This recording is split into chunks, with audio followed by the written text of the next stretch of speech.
TV ವೀಕ್ಷಕರಿಗೆ ನಮಸ್ಕಾರಗಳು.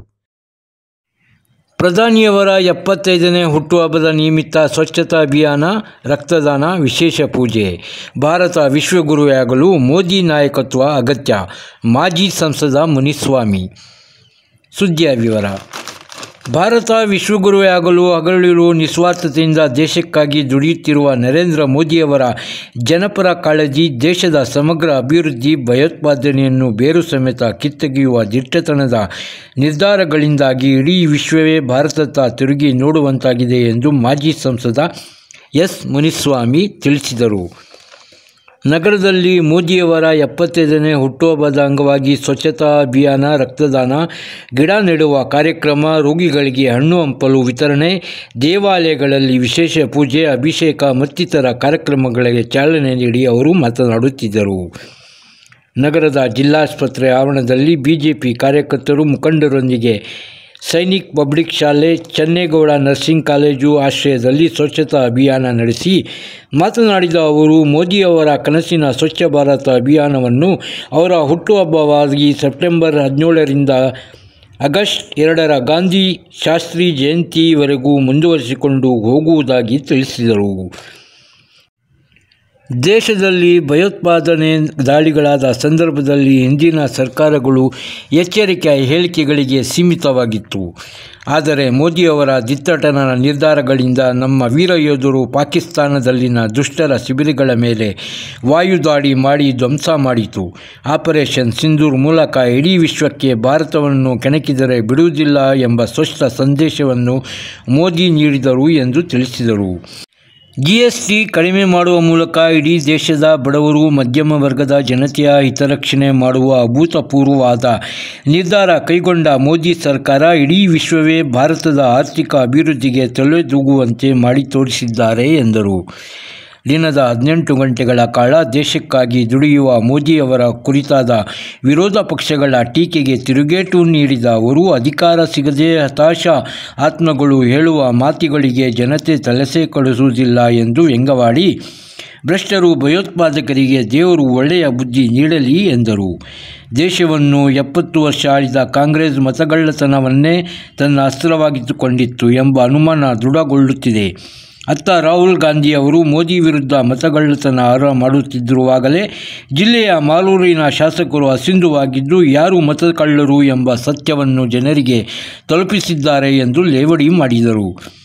ರಾಮಮಂದಿರ ನಿರ್ಮಿತ ಬಹುಸಂಖ್ಯಾತ ಹಿಂದೂಗಳ ಆಶಯ ಈಡೇರಿಸಿದ ಮೋದಿಯವರ ರಾಮರಾಜ್ಯದ ಕನಸು ನನಸಾಗಲು ಅವರು ಮತ್ತೊಮ್ಮೆ ಪ್ರಧಾನಿಯಾಗಬೇಕು. ಅವರಿಗೆ ಮುಕ್ಕೋಟಿ ದೇವರ ಆಶೀರ್ವಾದ ಸಿಗಲಿ ಎಂಬುದೇ ನಮ್ಮ ಆಶಯ ಎಂದು ತಿಳಿಸಿ, ಈ ಕಾರಣದಿಂದಾಗಿ ನಗರದ ಕೋಲಾರಮ್ಮ, ಸೋಮೇಶ್ವರ ದೇವಾಲಯಗಳಲ್ಲಿ ವಿಶೇಷ ಪೂಜೆ ನಡೆಸಲಾಗುತ್ತಿದೆ ಎಂದರು. ಸಂಸದ ಎಂ. ಮಲ್ಲೇಶ್ ಬಾಬು ಮಾತನಾಡಿ, ಮೋದಿಯವರ ನಾಯಕತ್ವದಡಿ ಎನ್ಡಿಎ ಸಂಸದನಾಗಿ ಕೆಲಸ ಮಾಡಲು ಖುಷಿಯಿದೆ. ಸದಾ ದೇಶದ ಕುರಿತು ಚಿಂತನೆ ಮಾಡುವ ಮೋದಿಯವರಂತಹ ನಾಯಕ ಮತ್ತೆ ಪ್ರಧಾನಿಯಾಗಬೇಕು ಎಂದರು.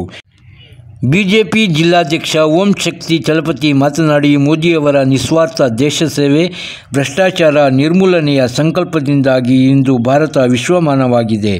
ಮೋದಿ ಇಂದು ಇಡೀ ವಿಶ್ವದ ಗಮನ ಸೆಳೆದಿದ್ದು ಭಾರತವನ್ನು ವಿಶ್ವಗುರು ಸಾಗಿಸುವ ಸಂಕಲ್ಪದೊಂದಿಗೆ ದುಡಿಯುತ್ತಿದ್ದು ಅವರು 100 ವರ್ಷ ಬಾಳಬೇಕು, ದೇಶವನ್ನು ಮುನ್ನಡೆಸಬೇಕು ಎಂದರು. ಮೋದಿಯವರ ಹುಟ್ಟುಹಬ್ಬದ ಅಂಗವಾಗಿ ನಗರ ದೇವತೆ ಕೋಲಾರಮ್ಮ, ಸೋಮೇಶ್ವರ ಸ್ವಾಮಿ ದೇವಾಲಯಗಳಲ್ಲಿ ಅಭಿಷೇಕ, ವಿಶೇಷ ಪೂಜೆಗಳನ್ನು ಹಮ್ಮಿಕೊಳ್ಳಲಾಗಿತ್ತು. ಜಿಲ್ಲಾಸ್ಪತ್ರೆಯಲ್ಲಿ ರೋಗಿಗಳಿಗೆ ಹಣ್ಣು ಹಂಪಲು ವಿತರಣೆ, ರಕ್ತದಾನ ಶಿಬಿರ, ಅನಾಥಾಶ್ರಮಗಳಿಗೆ ನೆರವು ಮತ್ತಿತರ ಹಲವಾರು ಕಾರ್ಯಕ್ರಮಗಳನ್ನು ಮುನಿಸ್ವಾಮಿ ನೇತೃತ್ವದಲ್ಲಿ ಹಮ್ಮಿಕೊಳ್ಳಲಾಗಿತ್ತು.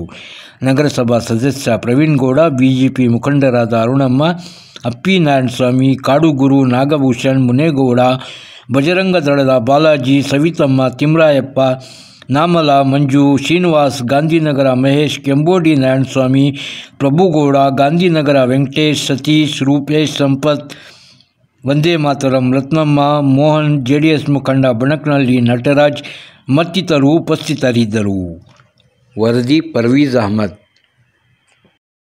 ನಮ್ಮ ಭಾರತೀಯ ಜನತಾ ಪಾರ್ಟಿ ವತಿಯಿಂದ ಇವತ್ತು ಬೆಳಗ್ಗೆ SNR ಆಸ್ಪತ್ರೆ ಆವರಣದಲ್ಲಿ ಸೈನಿಕ್ ಶಾಲೆ ಮತ್ತು ನಮ್ಮ ನರ್ಸಿಂಗ್ ಕಾಲೇಜು ಚನ್ನಬೈರೇಗೌಡ ಚನ್ನೇಗೌಡ ನರ್ಸಿಂಗ್ ಕಾಲೇಜಿನ ವಿದ್ಯಾರ್ಥಿಗಳು, ನಮ್ಮ ಎಲ್ಲ ಪಕ್ಷದ ಮುಖಂಡರುಗಳು, ಜಿಲ್ಲಾಧ್ಯಕ್ಷರಾದಿಯಾಗಿ ಎಲ್ಲ ಮುಖಂಡರುಗಳು ಒಟ್ಟಿಗೆ ಸೇರಿಕೊಂಡು ಸ್ವಚ್ಛ ಭಾರತ್ ಕಾರ್ಯಕ್ರಮವನ್ನು ನಂಬ್ಕೊಂಡ್ರಿ.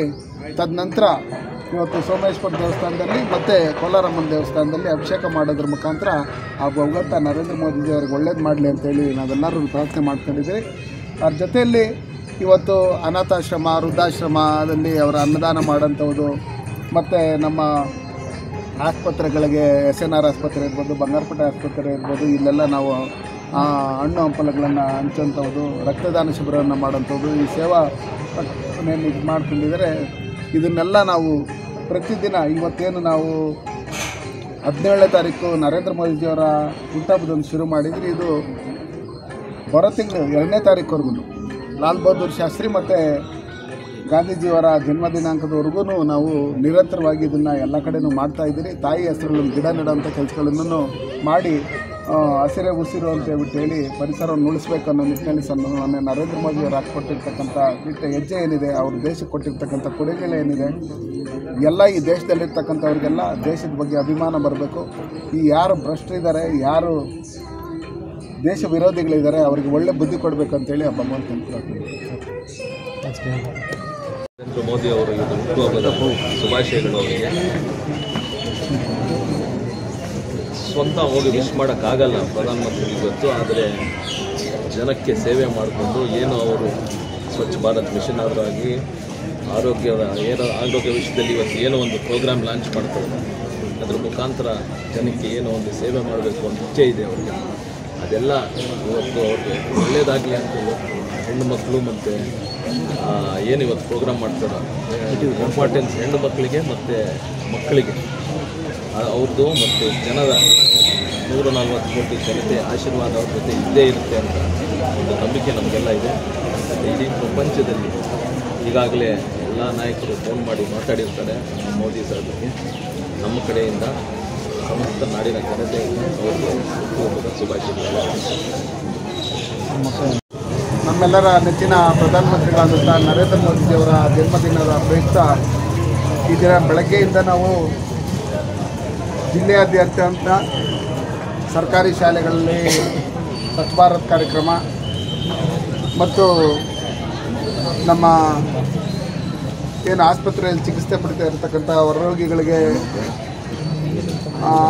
ಹಣ್ಣು ಹಂಪಲು ಕೊಡೋಂಥದ್ದು, ಮತ್ತು ತಾಯಿ ಹೆಸರಲ್ಲಿ ಗಿಡ ನೆಡೋಂಥ ಕೆಲಸ, ರಕ್ತದಾನ ಶಿಬಿರ, ಅನಾಥಾಶ್ರಮ, ವೃದ್ಧಾಶ್ರಮದಲ್ಲಿ ಅನ್ನದಾನದ ಕಾರ್ಯಕ್ರಮ, ಈ ಸೇವಾ ಚಟುವಟಿಕೆಗಳನ್ನು ಮಾಡೋದ್ರ ಮುಖಾಂತರ ಈ ದಿನ ನಮ್ಮ ಕೋಲಾರ ಲೋಕಸಭಾ ಕ್ಷೇತ್ರದ ಸಂಸದರಾದ ಮಲ್ಲೇಶ್ ಬಾಬುರವರು ಮತ್ತು ನಮ್ಮ ಓಂಶಕ್ತಿ ಚಲಪತಿರವರು, ನಮ್ಮ ಪಕ್ಷದ ಎಲ್ಲ ಮುಖಂಡರುಗಳು ಬೆಳಗ್ಗೆಯಿಂದ ನಾವು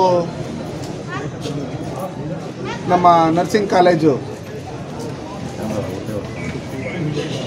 ಚೆನ್ನೇಗೌಡ ನರ್ಸಿಂಗ್ ಕಾಲೇಜು ಮತ್ತು ಆಚಾರ್ಯ ಪಾಠಶಾಲೆಯ ವಿದ್ಯಾರ್ಥಿಗಳು ಮತ್ತು ನಮ್ಮ ನಗರಸಭಾ ಎಲ್ಲ ಪೌರ ಕಾರ್ಮಿಕರು, ಅಧಿಕಾರಿಗಳು, ನಮ್ಮ DHO ಎಲ್ಲರೂ ಸೇರಿಕೊಂಡು ಸ್ವಚ್ಛ ಭಾರತ್ ಕಾರ್ಯಕ್ರಮವನ್ನು ನಂಬ್ಕೊಂಡಿದ್ರಿ. ಇದರ ಉದ್ದೇಶ ಇಷ್ಟೇ, ಸನ್ಮಾನ್ಯ ನರೇಂದ್ರ ಮೋದಿಜಿಯವರು 2014ರಿಂದ ಏನು ಸ್ವಚ್ಛ ಭಾರತನ್ನು ಶುರು ಮಾಡಿದರು, ಅಂದಿನಿಂದನೂ ನಿರಂತರವಾಗಿ ಇಡೀ ದೇಶದಲ್ಲಿ ಸ್ವಚ್ಛತೆಗೆ ಹೆಚ್ಚಿನ ಆದ್ಯತೆ ಕೊಡಬೇಕು ಅಂತ ಅನ್ನೋ ನಿಟ್ಟಿನಲ್ಲಿ ನಾವೆಲ್ಲರೂ ನಿರಂತರವಾಗಿ ಕೆಲಸ ಮಾಡ್ಕೊಂಡು ಬರ್ತಾಯಿದ್ರಿ. ಇವತ್ತು ಸೋಮೇಶ್ವರ ದೇವಸ್ಥಾನದಲ್ಲಿ ಮತ್ತು ಕೋಲಾರಮ್ಮ ದೇವಸ್ಥಾನದಲ್ಲಿ ಅಭಿಷೇಕ ಮಾಡೋದ್ರ ಮೂಲಕ ಈ ದೇಶದಲ್ಲಿರ್ತಕ್ಕಂಥ ಎಲ್ಲ ದೇಶಭಕ್ತರಿಗೂ ಒಳ್ಳೆ ಆಯುಷ್ಯ, ಆರೋಗ್ಯ, ಐಶ್ವರ್ಯವನ್ನು ಕೊಡಲಿ. ನರೇಂದ್ರ ಮೋದಿಜಿಯವರು ಮತ್ತೊಮ್ಮೆ ಈ ದೇಶದ ಪ್ರಧಾನಮಂತ್ರಿಗಳಾಗಿ, ಈ ವಿಶ್ವ ನಾಯಕರಾಗಿ ಇರಬೇಕು, ಅವರ ಆರೋಗ್ಯವಾಗಿರ್ಬೇಕಂತ ಹೇಳ್ಬಿಟ್ಟು ನಾವೆಲ್ಲರೂ ಭಗವಂತನಲ್ಲಿ ಪ್ರಾರ್ಥನೆ ಮಾಡಿದ್ದೀವಿ. ಈ ದಿನ ನಮ್ಮ ಜೊತೆಯಲ್ಲಿ ನಟರಾಜಣ್ಣವರು, ಮಲ್ಲೇಶಣ್ಣವರು, ನಮ್ಮ ಎಲ್ಲ ಮುಖಂಡರುಗಳು, ಇವತ್ತೇನು ಪ್ರವೀಣ್ ಗೌಡರು, ನಮ್ಮ ಎಲ್ಲರೂ ಕಿಶಣ್ಣವರು ಎಲ್ಲರನ್ನ ಏನು ಭಾಗವಹಿಸಿದರೆ, ಇವರು ಎಲ್ಲ ಮಂಡಲಗಳಿಗೂ ಹೋಗಿ, ಎಲ್ಲ ಹೋಬಳಿ ಹೆಡ್ ಕ್ವಾರ್ಟರ್ಗಳಿಗೂ ಹೋಗಿ ಈ ಸೇವಾ ಚಟುವಟಿಕೆಗಳನ್ನು ಮಾಡಬೇಕು. ನರೇಂದ್ರ ಮೋದಿಜಿಯವರು ಈ ದೇಶಕ್ಕೆ ಕೊಟ್ಟಿರ್ತಕ್ಕಂಥ ಕೊಡುಗೆಗಳು, NDA ಸರ್ಕಾರದಲ್ಲಿ ನಡೀತಾ ಇರ್ತಕ್ಕಂಥ ಅಭಿವೃದ್ಧಿ ಕೆಲಸಗಳ ಬಗ್ಗೆ ಜನರಿಗೆ ತಿಳಿಸ್ಬೇಕು ಅಂತೇಳಿ ಈ ಮೂಲಕ ಮನವಿ ಮಾಡ್ತಾರೆ.